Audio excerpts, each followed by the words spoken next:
The best story I ever did in Britain was as a young reporter based here, was a boy who sneezed 30 times a minute. he lived with his by himself? Mum. No, with his mum in a council flat. Yeah. And the air was sodden. It was humidified because he'd been shoo. As you might expect, life's not easy for a sneezing man. His And poor inside- kid. inside- How old was he? He was about 18 or 19. So he was just going, kill me. He couldn't hold down a job. Kill me. And it struck me it was a Gervais moment, because what happened, she said, there's only one way he can stop. If I put him in the wardrobe. Well, let's try the cupboard.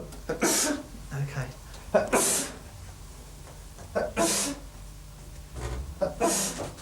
You right? Yeah. So he was in there, right, with the mum, right, and you were talking to him, and he was on camera, and he was sneezing. That's right. Was he? He was, yes, and then Right. he goes into the wardrobe, and I hear him muffle through the wardrobe, and he sneezes faintly in the wardrobe. Sure enough, the sneezing is slowing down. That's amazing. It should come to a stop in a minute.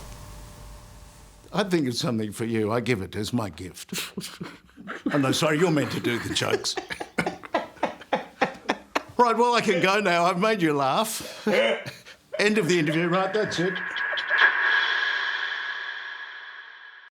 Hello, I'm Charles Wooley. Thanks for watching. To keep up with the latest from 60 Minutes Australia, make sure you subscribe to our channel. You can also download the 9Now app for full episodes and other exclusive 60 Minutes content.